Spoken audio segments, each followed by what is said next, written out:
Welcome to Harbor Rock Wealth Management's Planning Tip of the Week. My name is Ruben Smith. This week, we are going to be talking about social media as a source for obtaining investment and financial planning advice. And as always, I have my good friend and partner, Jimmy Luster, to join me. Welcome. Thank you. I'm excited about this one. This one in our little pre-talk, Yeah, kind of preparing for this episode, really got me thinking about like how much information is out there in the world right. and where we came from on how do we get this information and where we are now. Sure.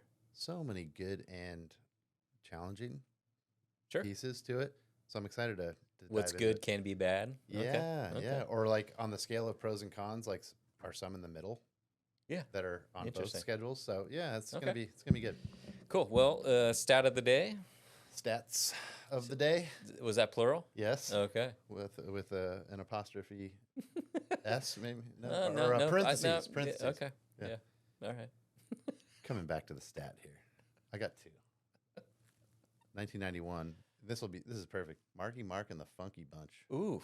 Good Vibrations. Good came out. vibrations. 1991. So that reminds me of like eighth grade dance. Yeah. And I played the piano growing up, for years, and Tell me you learned how to play this song on immediately, immediately. like now. Oh yeah, I remember seeing that like when videos were still videos. Awesome. On like MTV, Yeah. and I saw that like after school one day, and I'm like, I gotta learn that. Right? I think I went right over. Yeah. Mom was probably like, "You're practicing the piano already?" I'm all, "Oh yeah." Were you singing Good with it too? vibration. Probably trying. Trying. Okay. We don't need to do that. But I here. was probably dancing. You weren't even sitting down. You're No, I was standing up. you're going with it. jamming. But yeah, I remember that. That was cool. That's a good memory. And then also, this is a good one. So we're heading into baseball playoffs. We're just started baseball Yeah, playoffs that's now. right. So our picture over your head, you were yeah. at that game. I was. We've talked about that. Yep. Game 7, That's right. the only World Series win in Angel franchise history. Glad to have one Yep. at this point. So 2002, the Angels win their first ever playoff series in the 42 years history of their franchise against the Yankees in the ALDS. Oh, it's the first time they'd ever beat the Yankees in the playoffs? No, that was their first playoff series win Ever. Period. I had no idea. Yeah, I didn't either. So at that time, they were 42 years old, the franchise. Wow. They had never won a playoff series, and I love that it was against the Yanks on the way to a Oh World yeah, Series. yeah. I was at that clinching game too. Yeah, Wow. yeah. What the atmosphere was crazy. Oh my goodness! I know you were at some games. Yeah, especially coming after, shortly after 9/11, and Oof. Yeah. just remember the security at those games. I got Mounted chills police, just thinking tanks about it. Driving Yeah. around Anaheim, like it was crazy. I'll never environment. forget in Game 7 the bomber coming over right before the stealth bomber. How massive that thing is! Oh, when you see that, impressive. when you see Oh my that, you're gosh. like, I'm really proud to be an American. Yeah, I'm glad to be on I'm this glad side. to be on this side. So Yeah, anyway, wow. I was happy to share that with all of us today. Really cool. Well, thank Yeah. you. I like those. Yeah, Those cool. brought back some good memories Sure. for me. So when we talk about social media, and I guess the internet obviously would be mixed into this. Uh-huh. Anytime you go to an internet search, you go to Google. Maybe you hear something on the news, or a friend tells you, and you go do some research on your own. Good news and bad news, right? Good news is a lot of information out there. Bad news, a lot of information out there. And trying to decipher Yeah. the validity of it and what's applicable for you. So before we dive into the pros and cons, what's your thoughts on using social media or the internet as a source? First thing I think of is the old Dr. Google, and You know Dr. Google? I know him well, or her. Yeah, I'm guilty for sure. My brain just can't not have answers, so I go search for these answers when I'm maybe having some physical symptoms. And look, I'm a perfectly More health related then. yeah. Okay, Well, that's what okay. that's what it reminds me of. Oh, Dr. Google. I got you. Now I'm Right. with you. I'm a little slow. It reminds me more of being potentially detrimental when it's a serious thing, your health or your finances. Those are the two that come to mind Mm. that can really be impactful if you act on what you're finding. So let's say you have some symptoms, right? Well, and you enter these symptoms into the symptom tracker on whatever website whatever favorite health website you're on. Mm-hmm. And all of a sudden, there's a potential that you have over 100,000 different diseases that that could limit your life to Right. tomorrow, or Yeah. and that can be scary. And guess what? It's in writing. It's a published article. So, do, is it right? Is Yeah. it wrong? What if you do have something actually you need to consider about your health, and it says you're fine? Right. On the other end, it's not always bad news. It says no, you're okay. Right. It's got a cold. It's a symptom of a cold. Well, that's probably more likely. The obvious one is probably more likely. Well, how do you determine if that's really true? Or do you get fixated on the 1% chance that You catastrophize. yeah, that's where you go. You don't say, okay, I'm Yeah, 99% the chance you're totally 99% fine. chance that all the other things in your life about you, maybe your age or your medical history, your family history, that's solid. Right. That is probably what it is. But nope, you're fixated on this. Well, what if you do that for your financial Right. advice?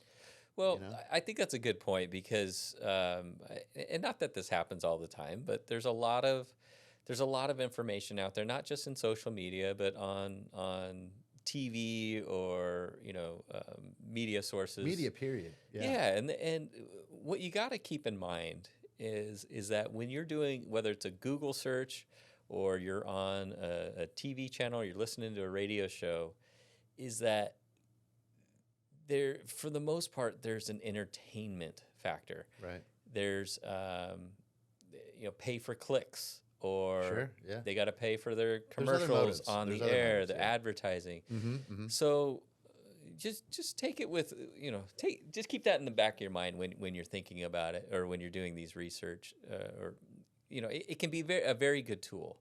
However, it can also be confusing because it's not always a fit, or it doesn't always relate to your specific financial needs or your specific scenario. So there's a lot of good of it. So let's talk about the good first. Yeah. I think it's really good because it brings a general awareness. Totally. Okay. It can lead to further questions that maybe you had no idea were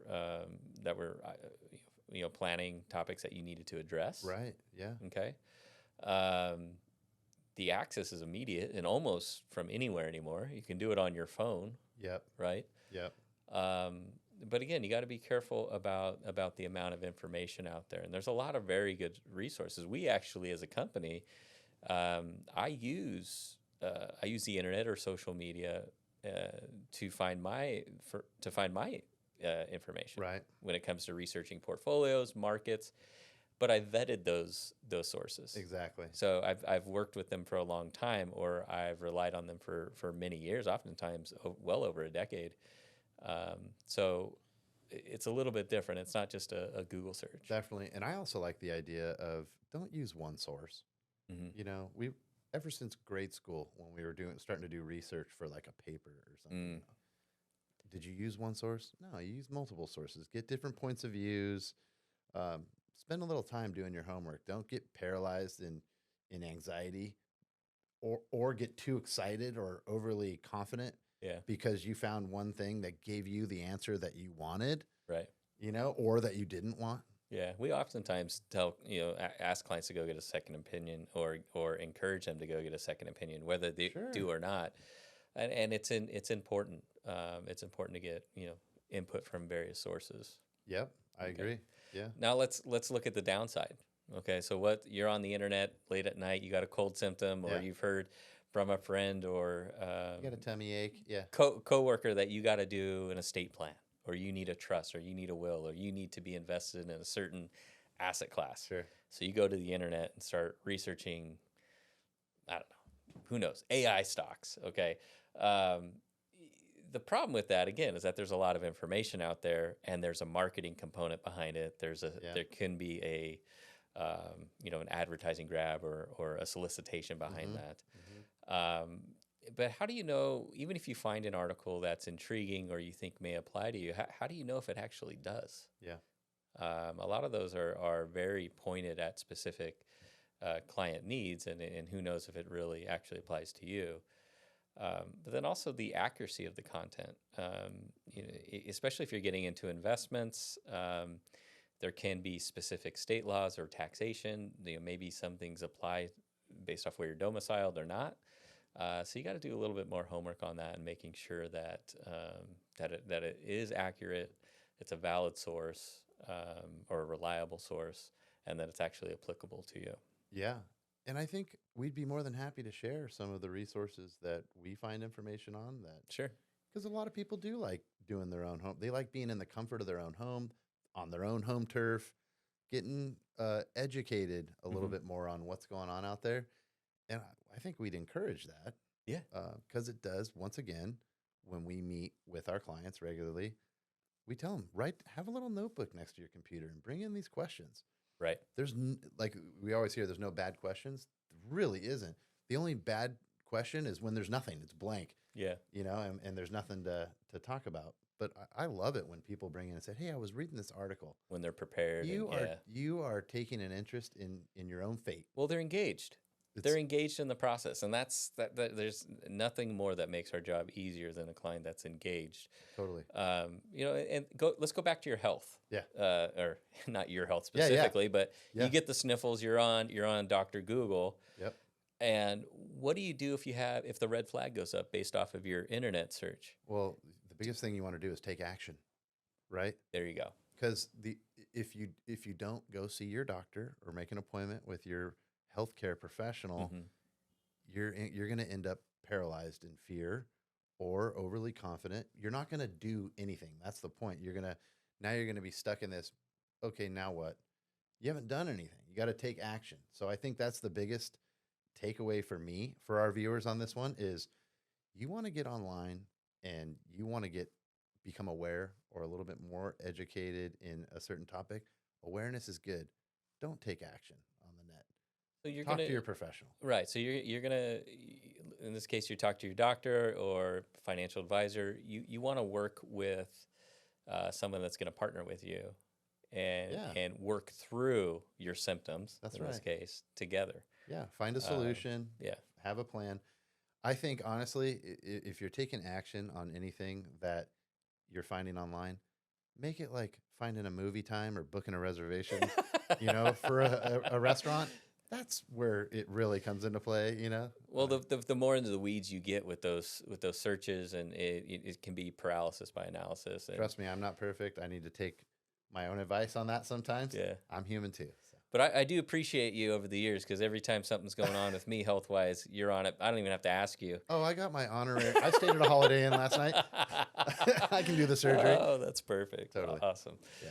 Well, if you have any questions on this or any of the other topics we've discussed, please don't hesitate to reach out. We appreciate you joining in, and we'll see you next week.